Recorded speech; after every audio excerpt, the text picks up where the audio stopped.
안녕하세요. 테크 크리에이터 꿀단지 PD입니다. 삼성 갤럭시 스마트폰을 더 편하고 더 멋지게 만들어주는 굿낙 2021년 버전이 1월 20일 업데이트를 시작했습니다. 과거에 굿낙이 처음 나왔을 때는 하나의 앱에서 동작을 했었는데 기능이 많아지면서 여러 개의 앱으로 나눠졌고 업데이트가 꽤나 길게 한 12월 정도 이어지더라고요.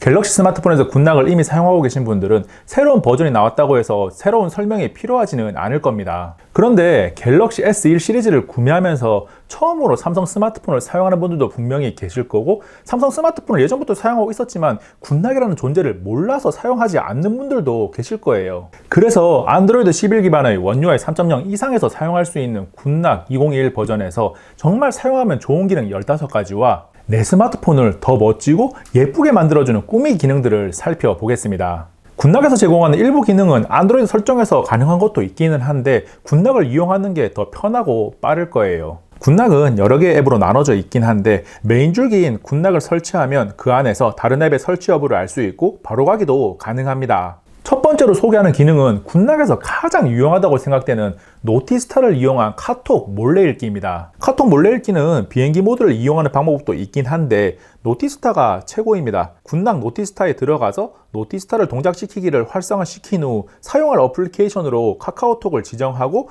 잠금 화면에서 사용하기를 선택하면 됩니다. 그리고 카톡이 왔을 때 잠금 화면에서 위로 화살표가 있는 부분을 살짝 올리면 잠금 화면 해제 없이 카카오톡 알림 확인이 가능한데 내용 길이와 상관없이 100% 확인할 수 있습니다. 옆에 카톡을 보낸 스마트폰을 함께 보면 1이 사라지지 않아서 몰래 읽기가 되는 거죠. 두 번째는 퀵스타의 인디케이터 설정입니다. 굿낙의 시작점이라고 할 수 있는 이 기능은 스마트폰 상단에 나타나는 상태 표시줄의 각종 정보의 종류를 마음대로 표시하거나 표시하지 않거나 결정할 수 있습니다. 시스템 아이콘을 보면 종류가 생각보다 더 다양한데 복잡한 것을 싫어하는 분들은 싹 날리더라고요. 아무것도 표시하지 않으면 배터리 용량만 남게 됩니다. 그리고 시계는 오전, 오후 표시를 추가하거나 좌우 위치를 변경할 수 있고 역시나 숨기는 것도 가능합니다. 세 번째는 사운드 어시스턴트의 멀티 사운드입니다. 굿낙에서 제가 가장 좋아하는 기능으로 두 개의 영상을 동시에 보거나 영상을 보면서 음악을 듣는 등 멀티 스트리밍을 가능하게 해줍니다. 굿낙 사운드 어시스턴트에 들어가서 멀티 사운드를 켜주고 기본 설정되어 있는 모든 앱 적용으로 놔두면 설정이 끝납니다. 멀티 사운드를 적용하지 않은 상태에서는 두 개의 영상을 켜둔 상태에서 하나를 켜면 하나가 멈추는 것을 확인할 수 있는데 멀티 사운드를 켜면 두 개의 영상을 동시에 볼 수 있습니다. 소리도 두 개 다 나옵니다. 그리고 혹시나 사용하는 앱에 따라서 멀티 사운드를 켰는데도 멀티 스트리밍이 안 되는 경우가 있습니다. 그럴 때는 굿낙 멀티스타에 가서 멀티 포커스를 켜세요. 여기까지 하면 멀티 스트리밍이 안 되는 앱은 없을 거예요. 굿낙 2021의 사운드 어시스턴트에서 한 가지 아쉬운 점은 소리가 나오는 앱을 실행할 때 바로 음량 조절을 위해 사용할 수 있었던 플로팅 버튼이 사라졌다는 것입니다. 지금 화면에 보고 있는 모습은 업데이트 전 사운드 어시스턴트의 플로팅 버튼인데 멀티 스트리밍을 할 때 편하게 개별 볼륨 조절이 가능해서 무척이나 좋았거든요. 사운드 어시스턴트의 플로팅 버튼이 다시 생기기를 간절히 바랍니다. 네 번째는 엣지터치의 터치 차단존 설정입니다. 이 기능은 디스플레이가 플랫인 스마트폰은 그냥 패스해도 되는데 엣지인 경우 오동작 때문에 짜증난 적이 있는 분들이라면 필수로 설정을 하는 게 좋습니다. 오동작이 많이 발생한다고 생각하면 터치 차단존을 넓게 설정해두면 되고 처음에 중간 정도 설정을 했다가 조금씩 넓혀가면서 본인의 사용 패턴에 맞게 조절해가도 됩니다. 엣지 디스플레이를 가진 갤럭시 폰에 적극 추천합니다. 다섯 번째는 원핸드 오퍼레이션으로 한 손으로 들고 사용 시에 스마트폰을 조금 더 쉽게 사용할 수 있게 도와줍니다. 좌측 또는 우측 모두 설정 가능하다는 것이 핵심이고 작동하는 영역도 지정할 수 있습니다. 그리고 짧은 제스처와 긴 제스처를 통해서 최대 6가지 동작을 지정해두고 사용할 수 있습니다.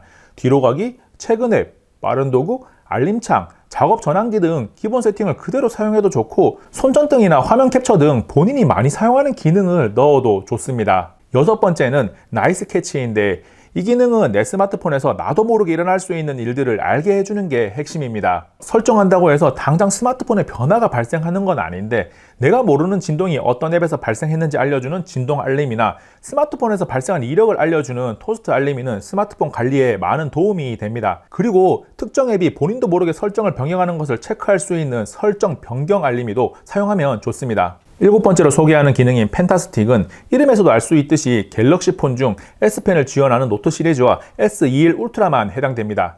이 기능은 사용성이 변화는 아니고 다채롭게 눈을 즐겁게 해주는데 에어 커맨드 메뉴의 UI를 레트로나 서클 등으로 변경할 수 있고 포인터의 모양도 바꿀 수 있습니다. 기본 설정에 있는 동물을 사용하는 것도 좋고 직접 촬영한 사진을 포인터로 사용하는 것도 가능합니다. 그리고 아래쪽에 두 번 눌러 빠른 실행은 S펜의 버튼을 누른 상태에서 화면을 두 번 두드렸을 때 실행되는 기능을 설정할 수 있는데 S펜으로 가장 많이 사용하는 앱이나 기능을 넣어두면 좋습니다. 굿낙의 멀티스타는 멀티태스킹을 편하게 할 수 있게 도와주는데 사용 패턴에 따라 개인차가 있긴 하겠지만 저는 여기서 두 가지를 추천합니다. 먼저 분할 화면 넓게 보기는 멀티스타에서 가장 좋다고 판단했는데 이 분할에서 두 가지 앱을 동시에 사용할 때 상단의 상태 표시줄과 하단의 내비게이션 바를 숨겨서 조금 더 쾌적하게 분할 화면을 사용할 수 있게 도와줍니다. 지금 영상 왼쪽에 나오는 모습이 분할 화면 넓게 보기 적용 전이고 오른쪽이 적용 후입니다. 다음은 웬만하면 카메라 홀까지 넓혀 드림인데 요즘은 대부분의 앱들이 알아서 카메라 홀까지 넓혀서 사용을 하기 때문에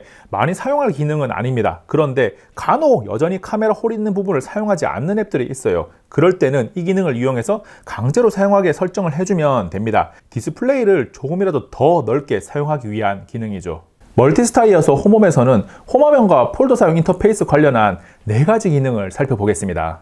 스마트폰에 폴더를 사용하는 형태를 팝업으로 바꿔주는 팝업 폴더는 배경 색상, 투명도, 모서리 둥근 정도를 설정할 수 있고 적용 전에는 폴더를 누르면 화면 전체 뜨던 것이 적용 후에는 해당 폴더가 있는 위치에서 팝업 형태로 펼쳐지는 것을 확인할 수 있습니다. 스마트폰에 폴더를 많이 생성해두고 사용하는 분들은 은근히 손의 움직임을 최소화시켜주기 때문에 편할 거예요. 다음 앱스 페이지 반복은 앱을 많이 설치해서 앱수하면 페이지가 많은 분들에게 좋은 기능인데 마지막 페이지로 갔다가 다시 첫 페이지로 반대로 돌아갈 필요 없이 그냥 한쪽으로 넘기면 페이지가 계속 반복됩니다. 꽤나 편합니다. 홈업에서 세 번째로 소개하는 배경 흐림 조절은 앱스 사용 시에 배경 화면을 흐리게 할 것인가 아닌가인데 저는 배경 화면을 있는 그대로 보기를 원해서 0%로 설정을 했습니다. 이건 무조건 좋다기보다는 취향에 맞게 사용하세요. 홈업 마지막 앱 아이콘 라벨 숨기기는 군더더기를 싫어하는 분들을 위해 나온 기능으로 앱 아래에 있는 이름을 싹 날려버릴 수 있습니다. 14번째 소개하는 내비스타는 내비게이션 바를 본인의 스타일에 맞게 커스텀할 수 있는데 내비게이션 바 고정 숨기기 조절 기능을 켜고 끌 수 있습니다. 내비게이션 바를 사용하는 분들도 사라졌으면 할 때가 있거든요. 이 기능을 켜두면 왼쪽에 있는 점을 2번 누르는 것으로 하단에 고정하거나 숨기거나 쉽고 빠르게 선택을 할 수 있습니다. 그리고 내비게이션 바를 버튼형이 아니라 제스처로 사용하는 분들을 위한 스와이프 제스처 세부 설정도 있습니다. 저는 버튼형을 선호해서 사용하지 않는 기능인데 제스처를 사용하는 분들은 본인의 사용 패턴에 맞게 더 섬세하게 설정을 할 수 있으니까 좋을 겁니다. 이 영상에서 15번째로 소개하는 태스크 체인저는 2021년 2월 1일 기준으로 아직은 업데이트가 되지는 않아서 굿낙 2021 버전에서는 사용을 할 수가 없는데 우리가 흔히 멀티태스킹 창이라고 부르기도 하는 최근 사용앱 메뉴를 본인의 스타일에 맞게 변경할 수가 있습니다. 이 기능의 핵심은 최근 사용앱에 있는 앱들을 한눈에 볼 수 있게 정리할 수 있다는 거죠. 아마도 곧 업데이트가 될 것 같은데 기존보다 조금 더 다양한 모습으로 변경할 수 있게 업데이트가 되지 않을까 기대합니다. 지금부터는 삼성의 갤럭시 폰을 더 멋지고 예쁘게 만들어주는 꾸미기 기능들을 알려드립니다. 굿낙 클락 페이스에 들어가면 잠금 화면 또는 AOD의 시계를 변경할 수 있는데 스타일이 꽤나 많아서 스마트폰을 사용하면서 자주 보는 시계를 종종 변경하면서 지루함을 덜 수 있습니다. 다음은 테마파크인데 나만의 스마트폰 테마를 만들 수 있습니다. 직접 촬영한 사진을 이용해서 테마를 만들 수 있고 각각의 화면에 어떤 형태로 적용되는지도 미리 볼 수 있습니다. 색상 등을 설정한 다음 이름을 입력하고 설치가 되고 마지막으로 적용을 하면 되는 거죠. 테마파크는 키보드와 킥 패널을 따로 커스텀하는 것도 가능한데 색상이나 흐림 효과를 본인 취향에 맞게 변경할 수 있습니다. 원더랜드는 움직이는 배경화면을 만드는 것인데 사진의 움직임 설정을 기본으로 글씨, 이미지, 다양한 모션 효과를 더할 수 있습니다. 본인만의 배경화면을 만드는 거죠. 마지막으로 살펴볼 키 카페는 나만의 키보드 만들기가 있는데 키의 배열이나 위치를 커스텀할 수 있는데 저는 딱히 사용하지는 않고 있고 나만의 키보드 꾸미기는 적극적으로 사용 중입니다. 키보드의 색상을 변경하는 것은 물론이고 타이핑을 할 때 효과를 넣어서 감성적인 키보드를 만들 수 있습니다. 저는 꽤나 자주 색상이나 효과를 바꿔가면서 사용 중인데 좋더라고요. 그리고 키보드 타자 게임도 있는데 심심하신 분들은 한번 해보세요. 삼성 갤럭시 스마트폰에서 사용할 수 있는 굿락의 기능들 중 제가 많이 사용해보고 비싼 돈을 주고 산 스마트폰을 조금 더 효과적으로 사용할 수 있게 도와주는 기능들 위주로 소개를 해드렸습니다. 이 영상에서 알려드린 기능 외에도 굿락 2022를 하다 보면 커스터마이징 할 수 있는 부분이 생각보다 더 많이 있어서 시간 가는 줄 모르고 굿락을 하게 될지도 모릅니다. 나는 스마트폰을 가볍게 사용하니까 기본 설정으로도 사용하는데 문제가 없으니까 이런 생각을 하지 말고 비싸게 준 스마트폰인 만큼 잘 활용할 수 있는 방법이 있다면 사용하지 않을 이유가 없습니다. 꼭 최근에 나온 갤럭시 S1 시리즈가 아니더라도 갤럭시 스마트폰을 가지고 있다면 굿락을 한번 해보세요. 새로운 세상을 만날 수 있을 겁니다. 이번 영상은 여기까지. 다음에 또 만나요. 안녕. 잠시만요. 가지 말고 여기 있는 꿀단지 한번 눌러보세요. 꿀단지 PD 영상을 계속 받아볼 수 있습니다. 재미있고 유익한 영상이 가득하거든요. 이 영상 한번 보세요. 정말 잘 만들어진 영상이고요. 여기 있는 이 영상 최신 영상인데 정말 따끈따끈합니다. 재밌어요. 흥미롭죠?